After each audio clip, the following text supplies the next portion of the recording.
Let's go now.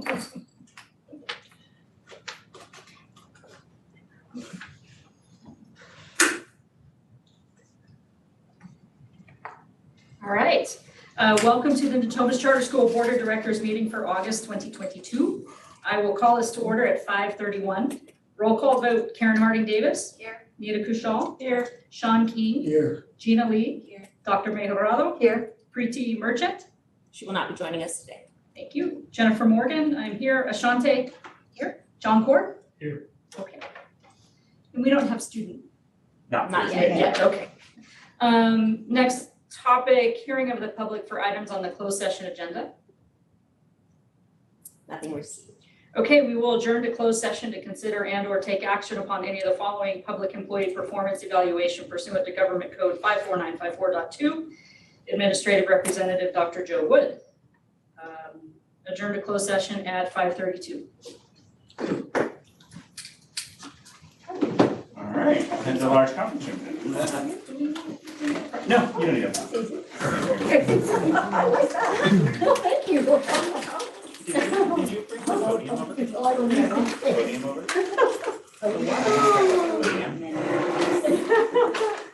Okay. We do. From Star County. Who's going to fix up, please? Sweet. Is that really gonna set off the emergency exit? How do you go about that? Just speaks, that's the only thing. Oh. It does have some sound to it, right?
She's ready. All right. We will reconvene open session at 6:20. No action taken during closed session. Hearing of the public for items not on the agenda. Nothing received with me. Hearing of the public for items on the agenda. Nothing received here. Okay, any comments on tonight's agenda? May I have a motion to approve tonight's agenda? You know what, did I call us back to order at 6:20? You did. Yeah. Okay, good thing. But I didn't catch who made the motion for the Sure agenda. you did. Sean? May I have a second? I second. Thank you. Karen? Yes. Nita? Yes. Sean? Yes. Gina? Maria? Yes. Jennifer, yes. Ashante? Yes. Okay, moving right along. Consent items. Questions, comments on personnel changes or our board meeting minutes from June 28th? Okay, may I have a motion to approve the consent items for tonight? Yes. Thank you, Sean. May I have a second? A second. Thank you, Ashante. Roll call vote. Ashante? Yes. Jennifer, yes. Maria? Yes. Gina? Yes. Sean? Yes. Nita? Yes. And Karen? Yes. Okay. Action items. Dr. Wood with BP 0470 Health and Safety Policy for COVID-19. So COVID is still with us, but many things have changed about our policies and procedures since we last adopted this policy, which was a year ago. So what we did is we worked with our legal counsel to update the policy that we had from last year to reflect the latest public health guidelines, which actually I'll be talking about later this evening. But the biggest change is that from the last policy to this policy is our previous policy had quarantine procedures in it, and we no longer have quarantine procedures, we only have isolation procedures, and the difference between the two is quarantine is if you've been exposed, isolation is if you actually are testing positive with the virus. So it's just been updated to reflect that change in the public health guidance. All right, any questions or comments?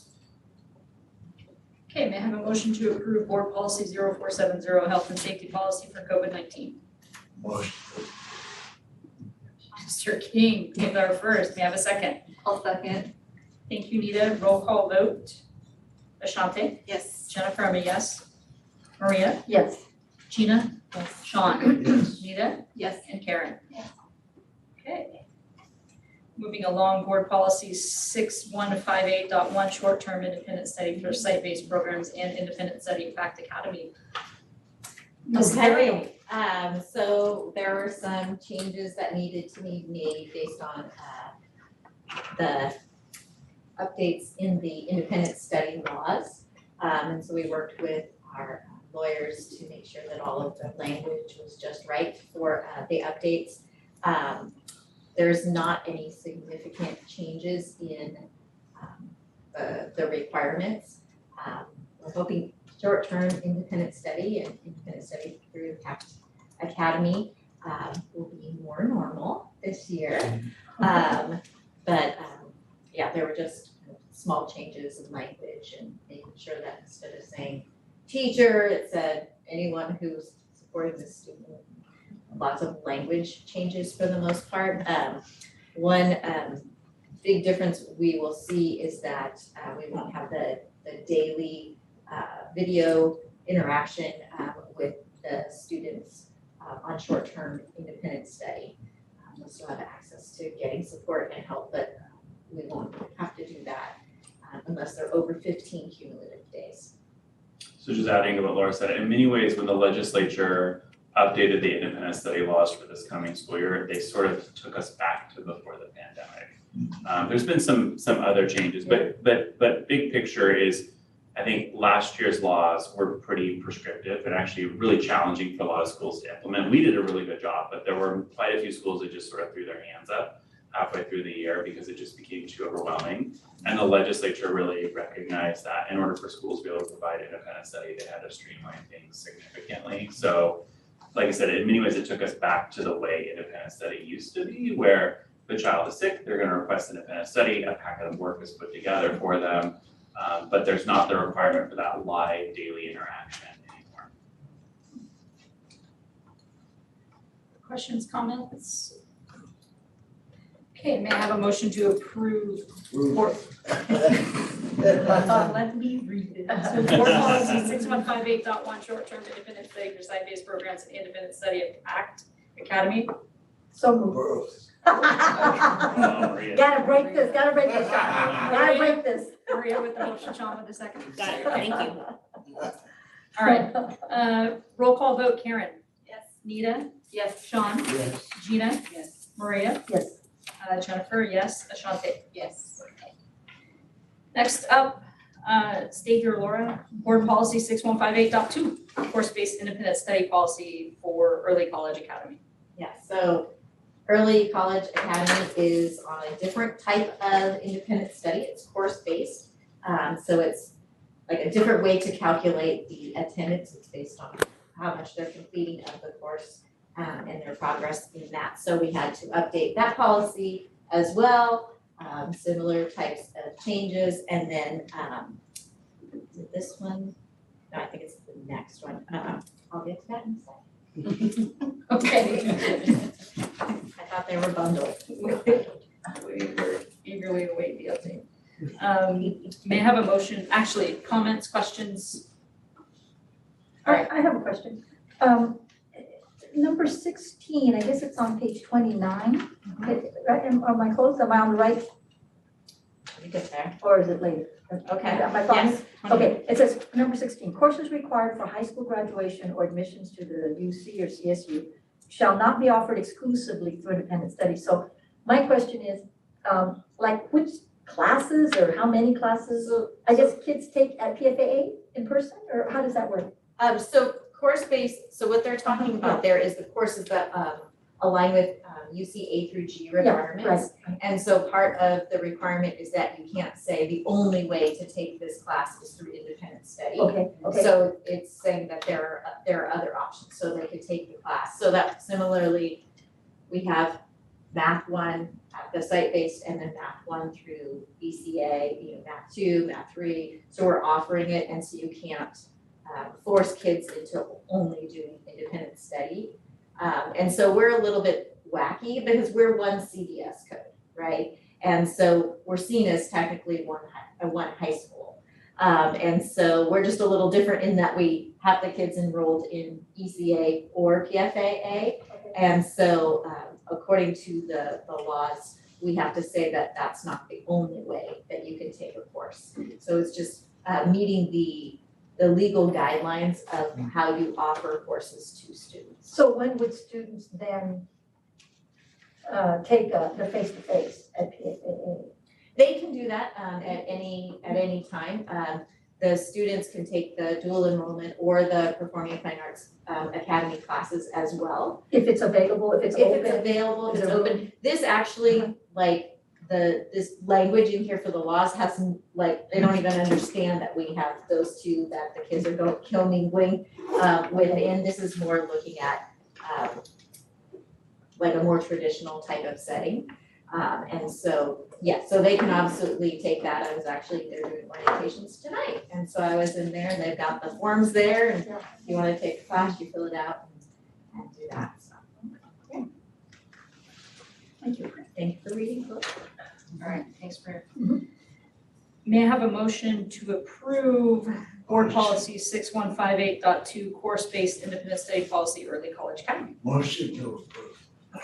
Thanks, Sean. May I have a second? Second. Thanks, Ashante. Roll call vote. Karen? Yes. Okay, Nita? Yes. Sean? Yes. Gina? Yes. Maria? Yes. Jennifer, I'm a yes. Ashante? Yes. Okay. And next one, resolution 08082022.01 Early College Academy course certification update. Okay. So each year, you guys have to certify the courses that we're offering through our course-based independent study program. This is because they are specifically written for this type of independent study. So as you see listed there, it lists the courses, how much time the students have to spend, what are the requirements, and all of those. And so that has been updated with Kim Woods, who's the ECA principal, and myself have looked over it, made sure that it's all in alignment. There were only a couple of little changes of offering courses, maybe something that wasn't offered that last year due to no need, and then we'll add it. Questions, comments? Any comment? Number 18, it says a student shall not be prohibited from participating in independent study solely on the basis that he or she does not have materials, equipment, internet. So I thought that was cool, that if you find that a student like doesn't have internet, let's say at home, we will provide it. Yes. Yeah, I Yes. mean, I think that's, I love reading that in there. Yeah, that's why we have the Learning Center here on campus. It's open all the time so students can come and use our internet. We do have some limited mobile hotspots as well, but we actually find that for the majority of our students in the ECA independent study program, if they don't have internet, the best place to work is here on campus. Yes, right. But our IT team does work with them. If they don't have internet at home, they'll talk to the parents and help them get hooked up with, there's several different programs like through Comcast where you can get a low cost or free internet for the whole family, because then that's actually going to benefit the family more than just a hotspot that's, just only gonna be able to work for the student. So we always work at, I'd say 9 times out of 10, that's like solved the problem right away. All right. May I have a motion to approve resolution 08082022.01 early college academy course certification update? So moved. Karen, Karen, Ashante, I'll second. to avoid the fisticuffs. Ashante, Yes. Jennifer, I mean, yes. Maria, Yes, Gina, Yes. Sean, Yes. Nita, Yes. Karen. Yes. Okay, thank you. Dr. Wood, launching the 2022-23 school year. yeah, so your first presentation of the night, we talked a little bit about our school year, which is starting in, what do we got, about 36 hours? On 9:30 on Wednesday morning, when all the kids officially return to campus. Ziva's gonna with me? bring up the slides when they come up. But I'll talk a little bit about some of the work that we did this summer and some of the activities that we're looking forward to this school year. Today, we actually had all of our freshmen on campus.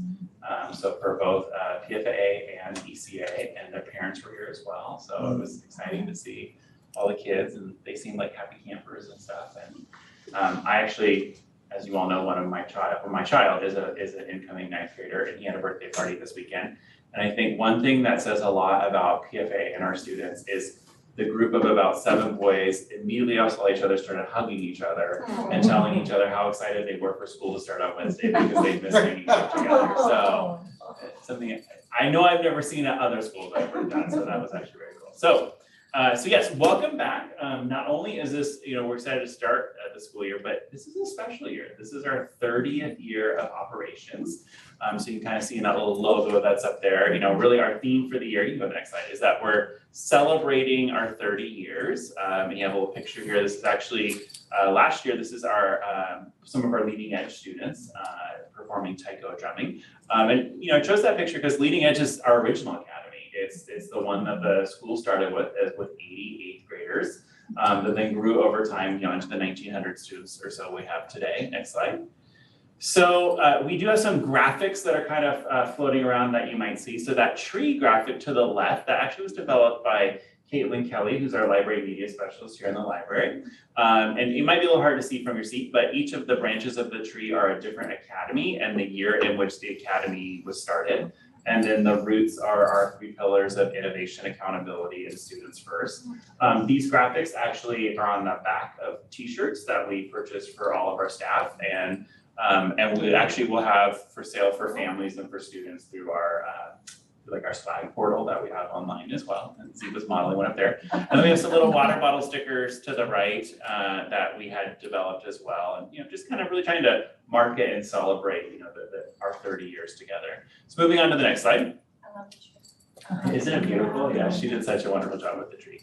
So, while we're celebrating our 30th year of operations, we're also, planning for the next 30. And so some big areas of work we are doing this year is first kind of reaffirming the importance of community. So doing a lot of culture building and reconnecting with our mission, vision, and goals, and bringing back some activities that maybe we haven't been able to do because of the pandemic, like field trips and P4A meetings, and I hear the crab feeds coming back in March and all sorts of things, right? And then continuing to innovate to serve our students. So, this year, Virtual Learning Academy became Early College Academy to kind of, address some of the changes with our dual enrollment programs. We have a new middle school before and after school program that will be starting in just after Labor Day. And then, really starting to look at our 2022 data that just, our assessment data just started coming in.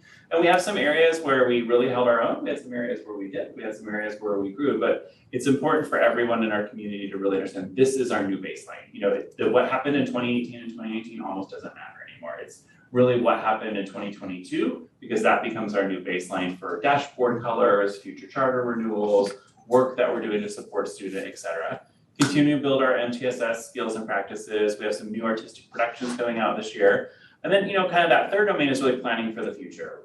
We're doing a little bit of facilities planning this year. For those of you that were as part of our school community 3 years ago, you might remember that we had our WASC self-study, which is an accreditation process that we do. We're actually, this year is our mid-cycle year, so we're 3 years in, and we actually put together a little report about how we're doing. And then, as a board and a community, we'll be doing some strategic planning in October, getting ready for the next 30 years. All right, next slide. So, what did we do this summer? Well, we were very busy. People kind of think school closes down for the summer. Not really, it actually just gets busier. So we had another year of summer school this year. We had both elementary and high school, middle and high school summer school programming going on. So we had about 68 students at Star Academy in elementary. We had 52 middle school students and 73 high school students who joined us, remediating classes, getting extra support. And this doesn't account for actually students that were also just in our SCAPE program. So, quite a few students kind of in a almost like summer camp at SCAPE, which we've normally done. We have funding in place to actually run the summer school program for another 3 more years from all the various, grants that one-time funds that we've received. So that'll be an area we're building on. Next slide. We did quite a bit of summer professional learning this summer. So Laura's team, amazing, along with the principals, organized WIN camps for educators. So that was the week of July 25th. So we had all sorts of different things going on. Addie and with the inclusive ed team, they were working on some inclusive ed or special education activities. We had the math department meeting and planning, the English department meeting and planning. We had leading edge planning. A number of our teachers went to something called Project GLAD training, which is basically a instructional approach that's used primarily at Star Academy that looks at academic language and how that's being used in the classroom. But we also, our admin team did some leadership development. So Avasta went to the Charter Schools Leadership Development Center, kind of attended that sort of boot camp for administrators. We had an admin team 2-day summer gathering where we got together and did some planning.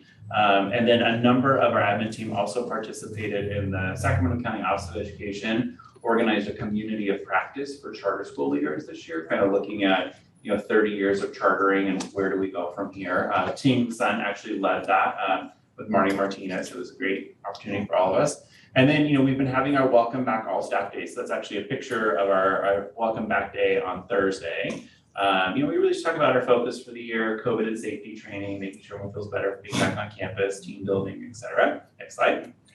Another focus area is just onboarding new employees. So Laura and the teaching learning department really sat down and they interviewed all the employees that we've hired the last few years and basically said, hey, what worked, what didn't work, how can we do things better? And so this really led to having a 2-day onboarding process for all of our new employees. So kind of the first day was really focused on things that are common across all 5 academies and positions. And then the second day was really focused on things that are unique to your role or your academy that you're a part of. And then, one thing I think we all need to celebrate, especially with internal news right now, is we are starting the school year pretty much fully staffed. We have about like 1, maybe 2 positions left, but all of our teaching positions are staffed, all of our administrative positions are staffed. Most of our para-administrative assistants positions are staffed. Right now, we're recruiting substitutes, and then we do have 1 administrative assistant position where the person let us know they were leaving in late July, so we're in the process of filling that position at the moment. But we did welcome about 25 new employees this summer, but they're all very excited to be here and excited to be part of the Thomas Charter School. Next slide. And then welcoming students to campus. So, as you've been in this board meeting, you've seen people kind of outside the window because ECA orientations are going on right now. But we had 9th grade orientation today, 6th grade orientations are tomorrow. We have ECA events kind of today and tomorrow, and then STAR has Meet the Teacher tomorrow night. And then PACT has activities coming later this week. We've been doing a lot of community building. So the kids, our web leaders, which are our 8th graders, have been here on campus supporting our incoming 6th graders. And then today our 12th graders were on campus as part of our Link crew, supporting our new 9th graders that were coming onto campus. And then we have all sorts of family events that are coming soon. So we're getting a back to school night. There's some P4A functions that are going on. We're gonna have coffee with the principal. Addie and the student services team are getting ready to relaunch Parent University. So we'll have some different Parent University topics as well. Next slide. And then facilities development. So, as we've talked as a board, we've been working on, looking at where do we need to build, what do we need to do. So that's continued this summer. So we have submitted our charter schools facilities grants, waiting to hear back on the funding for those. But what we're really looking at are some new TK classrooms for Star Academy. And so the pictures you see there to the right are actually of some modular buildings that Amy Kaler and I went to visit that we might consider because they kind of architecturally fit with Star Academy. And then here on this campus, we've actually been working with a designer on some security upgrades, kind of adjusting our fencing and our gates to make a more secure campus. Because this is district property, it has to be approved by the school district. And at this point, they tentatively have approved.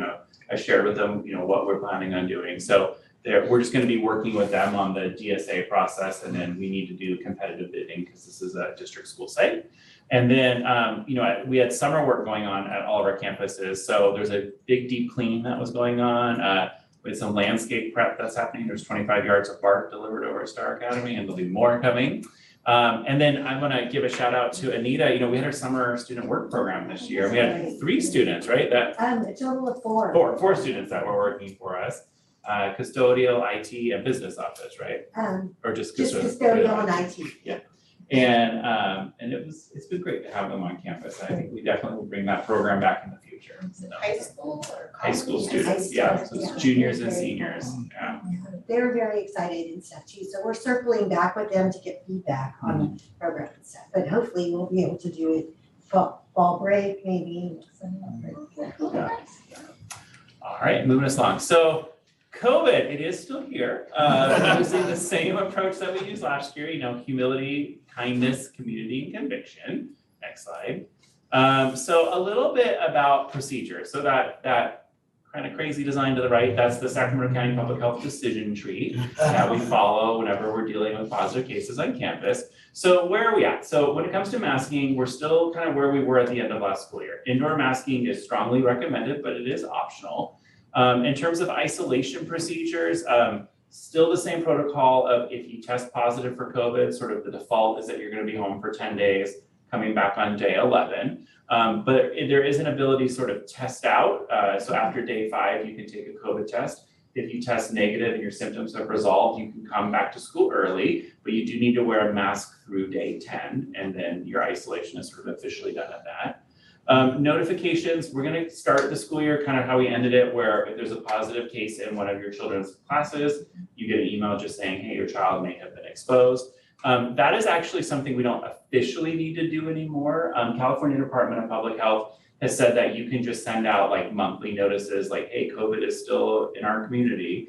But as we talked to Natomas Unified and the other charter schools in the community, we sort of all agreed that we thought our families and staff would feel most comfortable if we just sort of started where we ended. And then, if we get a lot of complaints about the volume of emails, that might be where we switch to the California Department of Public Health model, which is really based in the reality that, the California Department of Public Health acknowledges that people probably aren't reading them when you're getting, 3, 4, or 5 a day. And so, COVID is around us. We definitely are in the endemic phase of the pandemic and, just kind of being ready for that. We're still gonna have our weekly dashboard. We still have our COVID response page, so all of those pieces are out. And then, we do have independent study available for students with COVID, similar to what we were talking about earlier. Next slide. Testing, so we are moving away from PCR testing to rapid testing. We have 2 pallets of rapid tests currently in our cafeteria, so we are handing them out left and right because we would like to have that floor space back in our cafeteria.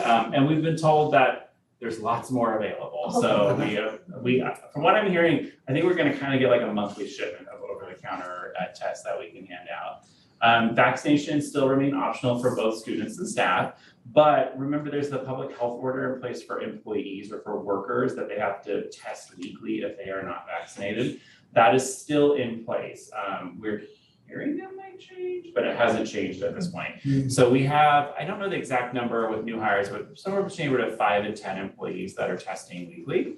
And then workers also includes volunteers. So individuals who want to volunteer in campuses will either have to show that they have been fully vaccinated or that they've taken a COVID test within the last 48 hours and have a negative test result.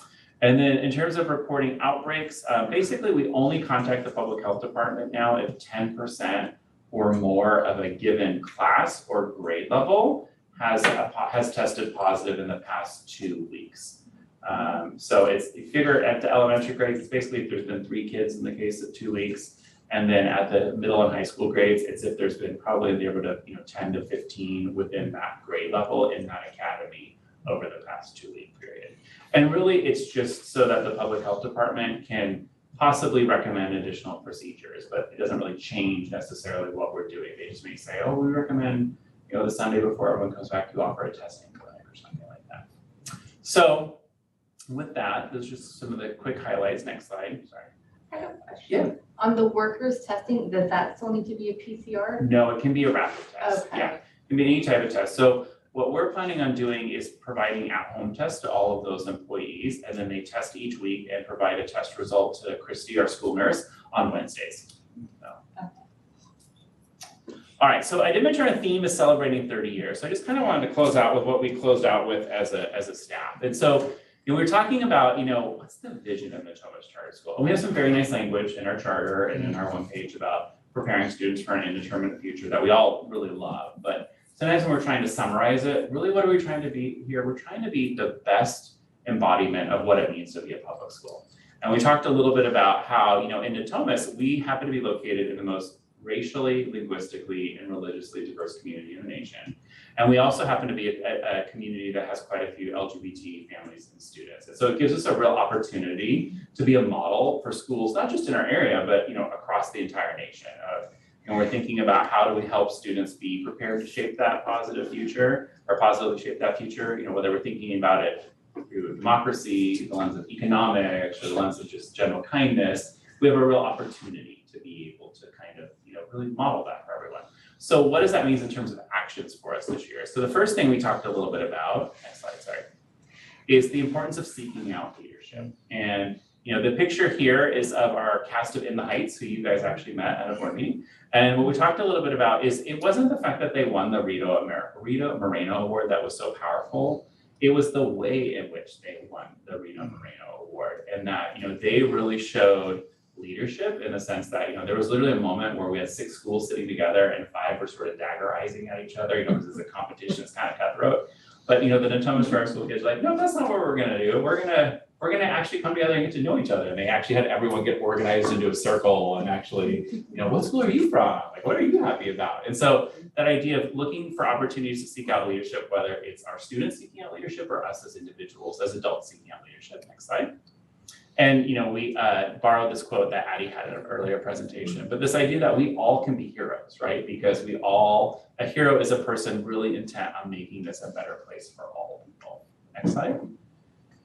And then our second area that we talked a little bit about was the importance of building community. And you'll see a lot of work going on campus this year about building community. So we had like web and link crew activities going on for students, but even Vasa, Gareth, and Kim organized a campus-wide scavenger hunt today where the teachers and staff were working across academy teams, because we really want community, not just like within our academies, but all of Black Rock, for instance.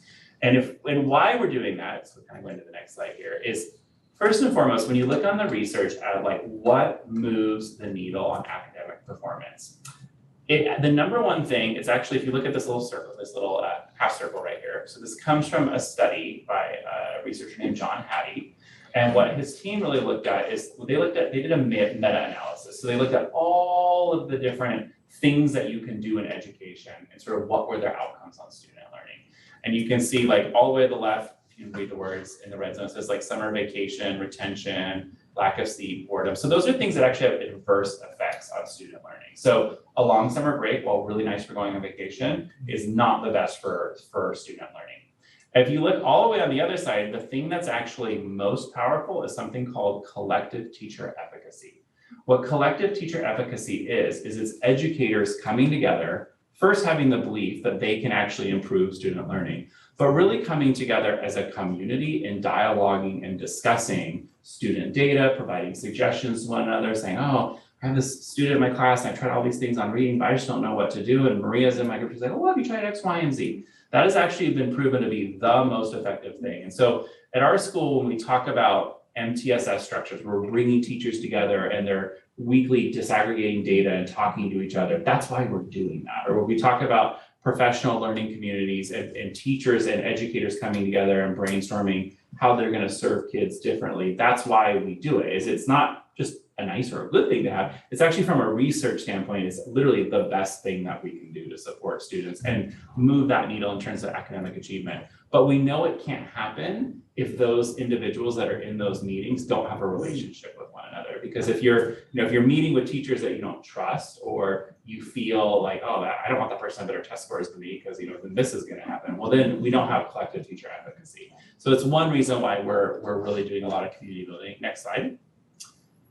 And then we also talked about, like when you look at change management, Michael Fullen is a researcher in K-12 education space that's done a lot on leading change. And what he has really seen is that when you lead in change, and whether that's, you're a principal or a superintendent or your teacher in the classroom, effective change only happens if the relationships improve in the process. So when they looked at all sorts of change initiatives, if the relationship or like the level of collegiality stayed the same or got worse, change did not happen. But if that level of relationship improved, change was for the better. And so as we're thinking about, how we work as an organization or how we work as a classroom, and we're trying to lead, and if we think about it, so it's funny, I actually grabbed this book off my shelf when I found out I had COVID and I was going to isolate for 2 weeks. And I sort of chuckled when I read the culture. I'm like, oh, leading in a culture of change. Well, I don't know if I've ever lived in a more changing time than the last 3 years. This book is actually from 22 years ago, but it was very resonant, as you were looking through it, like, oh yeah, that's true. Like when we don't have good relationships, the change is kind of a total mess. But like where we do have situations with the strong relationships, the kids or the teachers or whomever, they've been able to navigate that change better. And then sort of the third area that we look through the lens is trauma. So, there's trauma with all caps, and then there's trauma that's sort of lower caps, right? And so, big T trauma to me are things that when you say the word trauma, people really think of, whether it's child abuse or maybe divorce or poverty or racism. And then there's sort of like little T trauma that we've all navigated together of living through a global pandemic. And when this particular author, looking at all of his research on trauma, what he really found is that your ability to navigate trauma and like you're the best predictor of your current mental health is your relationship status with other people. So if you have strong relationships with other people, you might be in a really depressed place, or you might be navigating trauma, but you're going to have some more resiliency than if you don't have that network. And one of the things that we were thinking a lot about is that during the pandemic, because we had to be virtual, a lot of those relationships were strained or frayed, or in the case of maybe incoming 6th graders or incoming 9th graders, they didn't even have an opportunity to build those relationships. And so thinking about, last year when we brought all the kids back, we did a lot of relationship work, but the idea that we're not done, like we still have to do this. And we're seeing it, we're seeing it in our students. Some kids are almost kind of like bounced back from the pandemic and they're sort of ready to roll, but we still have some kids that are really struggling from some of their experiences through the pandemic.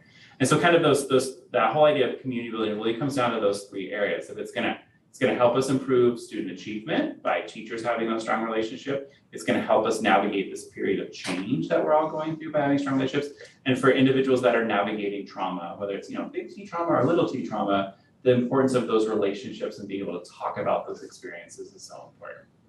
So then with that, the last thing we talked a lot about is that the importance of, as educators, remaining hopeful. And so whether you're a board member or a teacher, or you work in the cafeteria, or you're one of our campus safety specialists, it's so important that we all remain hopeful because the kids are depending on us.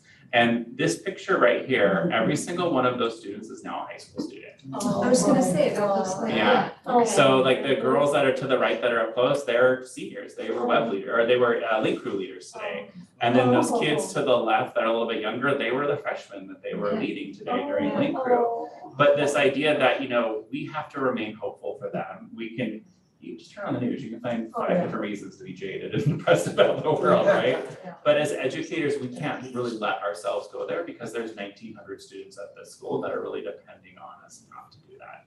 So with that, this was our final quote that we sort of close our all staff day with, just that reminder that, if you're an educator and you're part of K-12 education and you teach in any way, you do have that opportunity to really touch the future. So with that, let's. I wanted to say. Oh. Okay, there you go.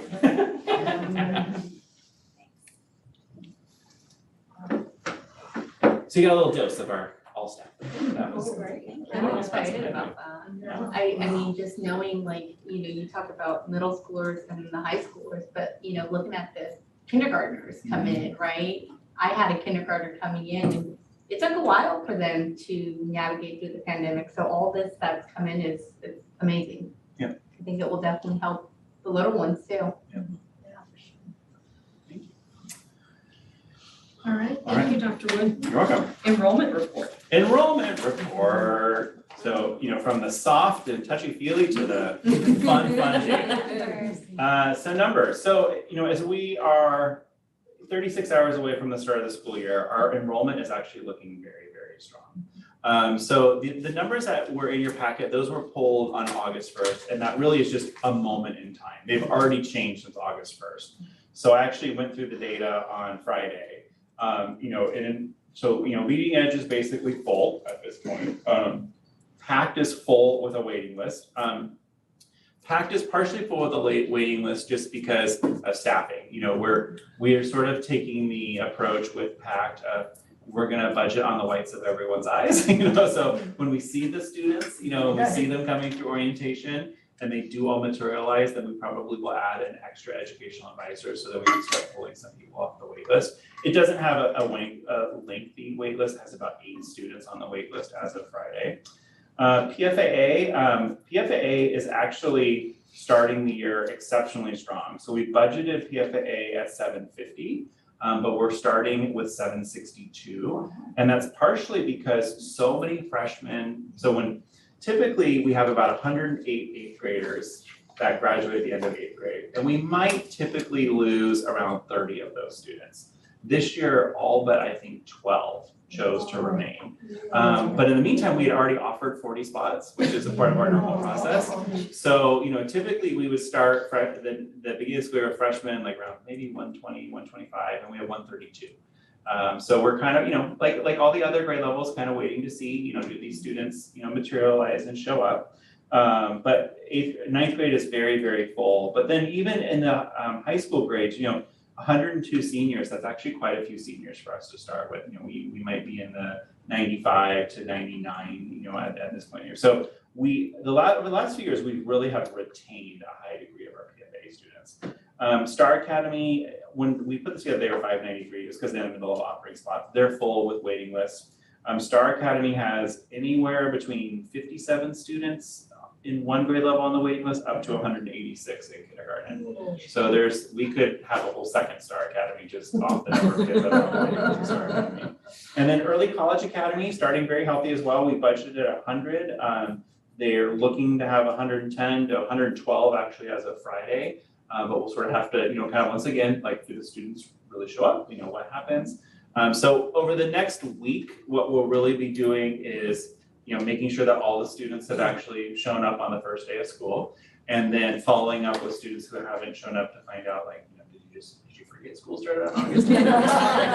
Or did you move away? And we see both. Honestly, we see both. So kind of, we do something called our warm body count process, where we basically have staff kind of fill out spreadsheets so we can sort of track. And then, typically by Labor Day, this is all sort of settled in place. So enrollment's looking really good right now. All right. Anita, how's your update? So this budget really is overall very good. through the course of your board career and stuff, it's very rare that you would see this much money on the table. And especially when you're talking about recessions and things like that and stuff. So I still think we're on that long, strange path. Hopefully it's not a roller coaster ride, but it is kind of unusual on here. So next slide, Stephen. So what I did was put together what was in the K-12 budget at the state level as it might pertain to Natomas Charter Schools. So the cost of living adjustment was adopted at 6.5%. Also, charter schools, classroom-based ADA or enrollment attendance rate relief is also in this package for 1 year. So you may have heard that school districts, as a permanent change, they get to, because of the declining enrollment they're experiencing, get to calculate their funding based on a 3-year average to come up with it, to mitigate some of that loss. Charter schools is always current year, but with this fiscal year, there is some rate relief. And I did not do a projection on that because it's gonna be done at the state level, but when it comes to comparing last year's P2 attendance ratio to 1920, it looks like we could have a 1% increase for the better, so we could go with that. Or when it comes to the ADA relief, it's a little bit trickier, but we did see some growth from last year to 2021. But we had that SB 820 growth application in the mix and stuff, but even with that, we showed a little bit, like maybe 588 growth or so. So that, I believe, is gonna be calculated at the state level, but we could see some additional funding at that. As well as transitional kindergarten for TK, there is an add-on on our local control funding formula of $2,813 for this year, and it's gonna be adjusted annually by COLA. Also, there's $8 billion to establish a learning recovery emergency grant, and that's gonna be allocated based on our unduplicated pupil count. And if you go to the next slide. There is also a $3.6 billion to establish arts, music, instructional materials discretionary block grant. They're gonna fully fund $4 billion of the expanded learning opportunities program. And it also comes with some changes as far as how they calculated the funds, as well as what the offering and access requirements are. And then also special ed. The good news is that the base rate is going to be increased by $820 per pupil, so that's a good thing. So next slide, please. So looking at Prop 98, which is the share of the state's budget for K-14 education, you can see this little pie chart here that shows the major spending categories. And so the biggest block, the blue right there for LCFF, you can see that, and the orange, which is expanded learning opportunity, and the green, which is universal TK. That's pretty much our ongoing. But also what's important to me on this slide is that the state has earmarked, once again, certain categories or earmarked funds, kind of like back with the whole categorical. So next slide, please. Okay. And then also taking a look at that, it's important to point out what's one-time versus ongoing. So we do have a lot of money that was put into this budget. The total Prop 98 is roughly 40% ongoing and 60% in one-time funds. For K-12, it's a little bit higher. It's 42% ongoing funds and 58 one-time funds on there. But I think in the state, in their wisdom, I think with the economy, stuff, it's good that they did put a lot of this extra money as one time to kind of see how the capital gains and all of that goes on there. But I thought that was a good slide to kind of point out. All right, so the LCF, so with all of these additional COLAs, augmentations, TK add-ons and stuff, I kind of just wanted to go over how all of this is applied. So you start off with your base grants for each grade level, and then they add the COLA, the 6.6%. And then on there, what they did was they added an augmentation of the 6.28%, and that's based on the base grant, not after the COLA was applied. So that's the next layer of funding that we got. And then the grade span adjustments for kindergarten through third, and then the high school, which is the CT education. And then you have supplemental and concentration grant percentages on top of all of that. So that's kind of how it works. The next slide.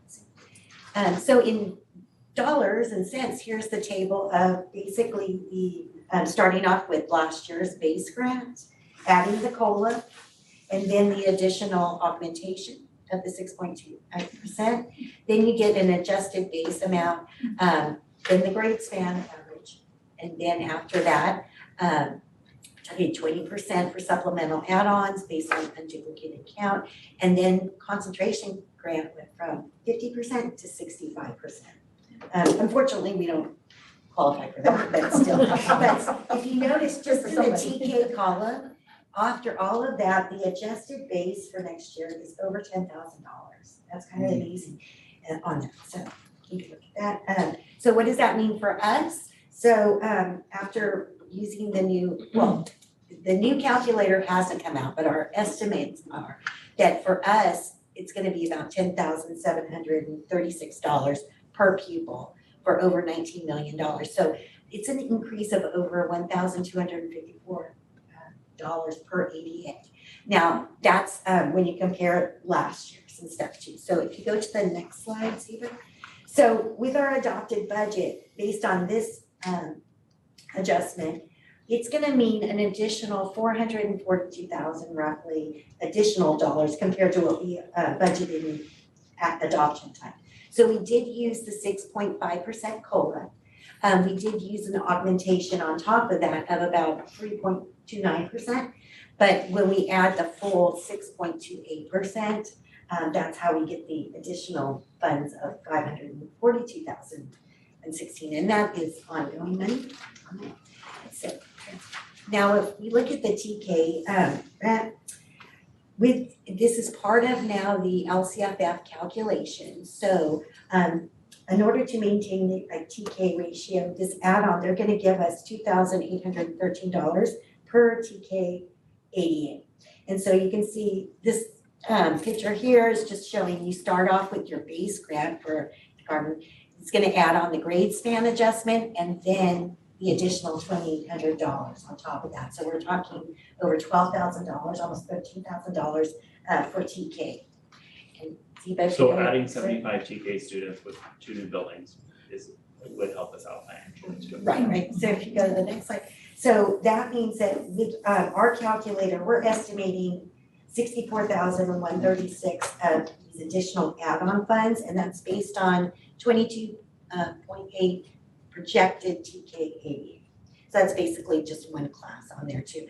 And I also have this note on here.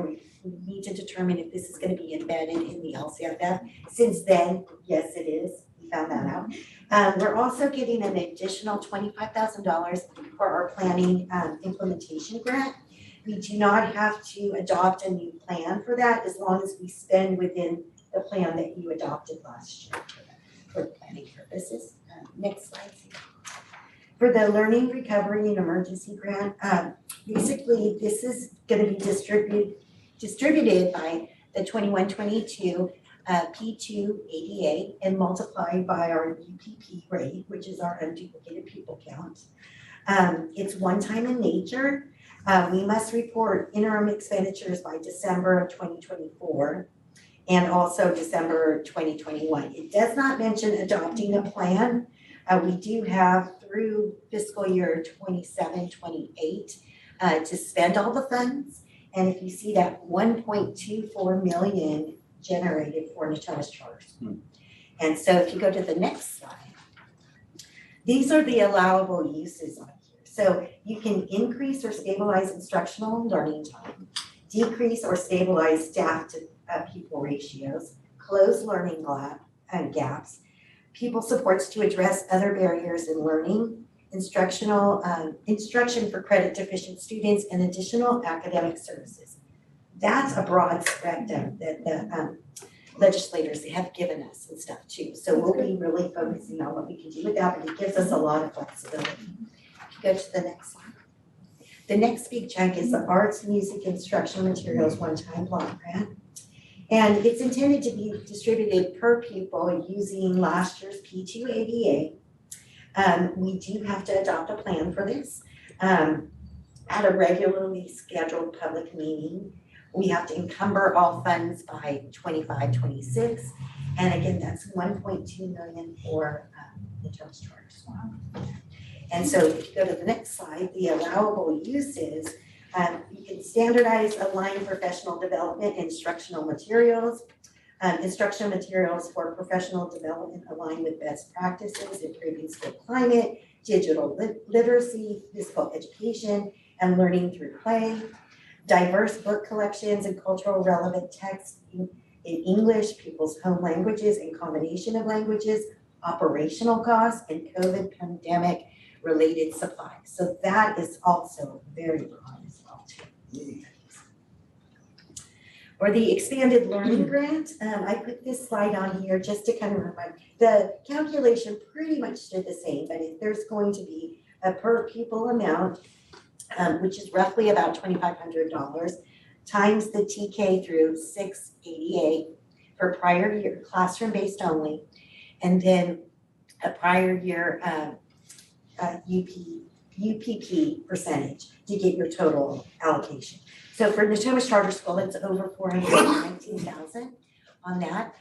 Also too, it's kind of interesting, even though we file our attendance as a combination, we are one school, and so we show up as a site-based school on our allocation, so we're kind of lucky about that. So it is counting Acton and ECA and some of those counting. All right, so learning opportunity, these are some of the changes to the program. We are allowed to carry over our funds from 22-23 to 23-24. They're gonna delay the audit of this program until 23-24. Prorated penalties for not meeting offered or provided minimum time requirements. So that was something new. So we do need to make sure that we meet that requirement by 23-24. Starting in 23-24, if you're over 75% in your UPP, you must offer all students in TK through 6 and provide them with access to for those who want to request it. Those of us like us that are under the 75%, we must offer to all unduplicated students in those grades and provide access. So then later out, we can roll it out to everybody else. We must provide transportation if it's not on one of our campuses. And then for frontier schools, which I'm not sure what frontier schools are, it's required an 8-hour day. Okay, none. There's a whole reason why they start calling frontier schools, but I don't remember why. Maybe I don't want to know. Okay, all right, and lastly, I wanted to include special education on here. So, this goes back to the AB 602 funding model where it's on total ADA. And so they are increasing the base rate to $820 per ADA. And the other thing too is that it's gonna be based on all LEA and charter schools attendance through for the SELPA. And money is still gonna flow through the SELPA. So for us, it's an undetermined amount because we're still relying on Sac County to give us an allocation. I'm kind of hoping with these additional funds that they will equalize the amounts per participants in our Sac SELPA so that we can get to the 8602 funding model where we know how much per ADA we can calculate it ourselves and get that going and stuff too. They also have some set-asides from last year that we're going to be continuing to spend to address learning loss as well and alternative dispute resolutions on that. So they're working with that. So next. All right, so we've shown you this slide for thinking about multi-year projections a lot and stuff. So you notice that the column for 22-23, all the money shot up for, then this represents new money. And then next to it, you have an estimate average for step and column, CalSTRS and CalPERS, and you can notice that we really did have huge jumps this year in those rates.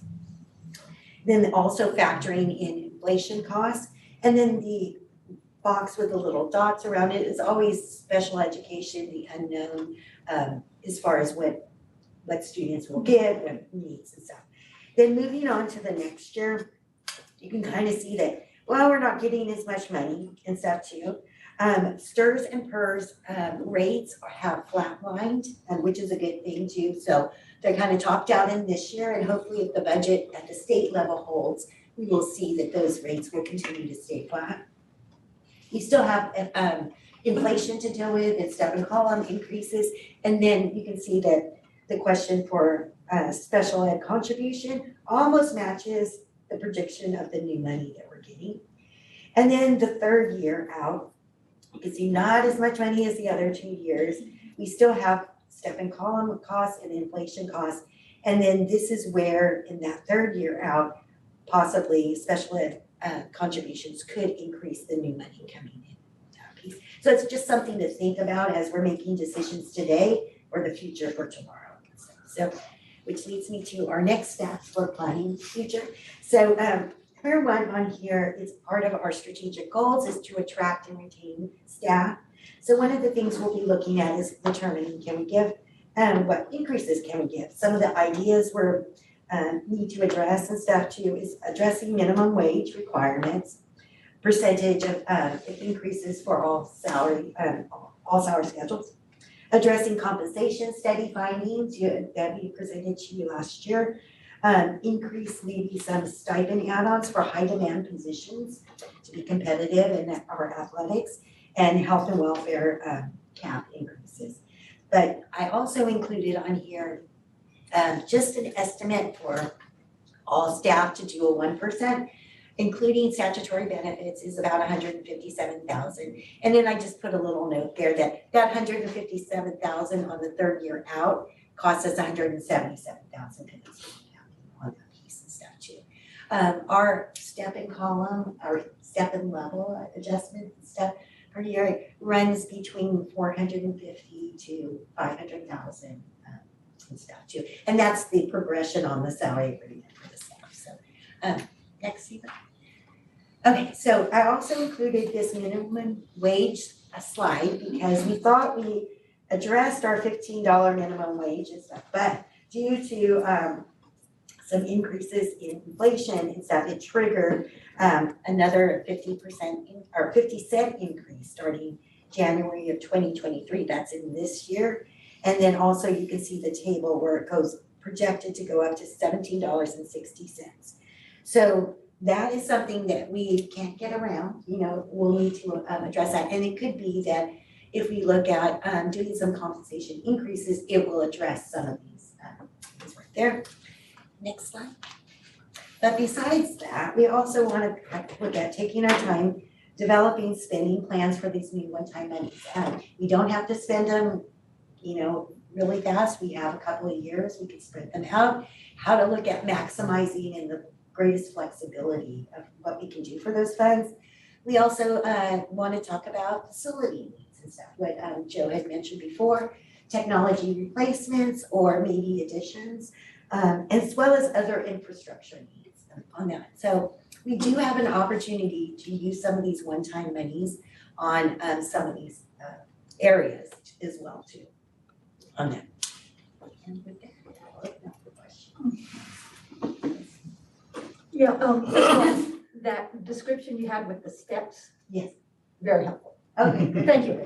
I had a question about under the next steps for planning. Oh, yeah. High demand positions. And this is my question, and athletics. And so athletics caught my attention because, you know, I wondered about that. What does that mean for athletics for us here since Right. it's not a big Well, I thing? was gonna say, Or- Bleeding Edge is our only academy Yeah. that does have some athletic programs and Right. stuff.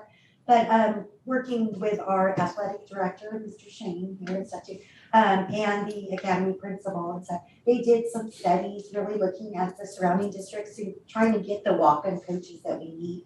And we are very, unfunded or underfunded our stipends for our coaches and athletics directors and things like that. So that's something that we looked at and we wanted to kind of be a little bit more competitive in that area. for the high demand positions, that's your math or science and some of those. Yeah, I get that. The athletics question. Is there any, and I think we brought it up at some point, discussion about expanding what we offer to students in terms of athletics, given our limitations of space. Yeah, we're probably about as expanded as we can be due to facilities Yes, constraints. right. But, as Anita was sort of talking about is Vasa and Tom and Mr. Shane did share this earlier in the year, like, we need to address these stipends a little bit because, and the reason why athletics is included with high demand is that they exist all on the same Yes. stipend schedule. And so, but as we look at some of these, so it's interesting, we're dealing with two pots of money, right? We have this like roughly $500,000 ongoing. And then we have this like almost like 2.4 million in one-time funds. And the one-time funds, we have some plans that we have to write around them, but they're somewhat broad in terms of what we can do. And so, if we decided that, maybe some upgrades to the track or some upgrades to the athletic facilities is something we want to do, some of those funds could definitely be used for those types of things as well. And so I think part of what we're trying to kind of be thoughtful about is which, you don't ever want to give one-time funds to something that eats. That's sort of the idea, right? And so, how can we leverage the, roughly $500,000 to go to the greatest extent possible towards employee compensation? And then looking at that remaining, 2.4-ish million of this one-time funds to address some of the other things that we might otherwise try to use that $500,000 for. So maybe it's like, oh, we need new projectors in all of our classrooms, or, we want to do some, repainting in the theater because it hasn't, we need to do some upgrades in there. So we're gonna be looking at those pieces together. But, recognizing that our employees they're in the same world that we're in, where, gas is $6 a gallon and, housing is as expensive as it is, and wanting to really make sure that not just that we have competitive wages, but where we can, better than competitive wages. We want people to come to our school, one, because it's a great place to be, and then two, because we pay competitive wages as well. And that they stay. Yeah. But as Anita was showing on that slide, realize if we did like a 1% raise for everyone, that in itself is $150,000. So, at a 3% raise, we have spent most of that $500,000. So just, trying to kind of, because when you hear all these dollar amounts, like, gosh, it sounds like a lot of money. Like, can't we do all these raises type thing? But then we start trying to add it up. You're like, okay, well, we want to live within our fiscal reality because, as you see in the graph that you point out is my favorite graph too, where you see the little bar charts. But what you can see in there is this is definitely, we're living in a boom right now, and all booms bust, and we don't want to put ourselves in a situation, where we're having to consider pink slips or layoffs or reductions in staffing, 2 years from now. So we're trying to kind of balance both things simultaneously. And with our 30th year and stuff too, and Joe had mentioned looking into the next 30, with this, these one-time money, as one of the things that we could look at is each of the 5 academies is unique in its own way, right? But with the arts and music block, maybe there, dance floor replacements, things like that could really get us through the future because we have other facility needs, right, and stuff too, but that could take a lot of money and time commitment, whereas those other things that based on what we already have in our infrastructure may need to be, refurbished or whatever it's up to. Thank you. Anybody else? Okay, Joe, executive director comments. Welcome back to another school year. Really my only comment is I hope everyone had a nice, restful, enjoyable summer. It was the summer of COVID for a lot of members of our staff, but I guess that means we can tick that box off and we don't have to worry about it for maybe. school. I don't know. But we're definitely looking forward to seeing all the students back on. Thank you. Board of director comments. Thank you all for coming back. The stickers and the online. You don't have to purchase the stickers. I have a bunch of freebies that I can give you. And then hopefully you got your t-shirt order form from Ziva, so make sure you have that. Future board agenda items. Nothing in particular. I mean, we'll be back in September. We'll be back in September, and I think one of the things that Anita will be Anita and I will be bringing back is some ideas around utilizing those additional funds and what makes the most sense. And then certainly over the next few months, I'm sure you'll be seeing some plans from Laura, who's the queen of all the plans, about how we're gonna utilize some of these one-time Right, funds. some more plans. All right, if no one else objects, I will adjourn our meeting at 7:25.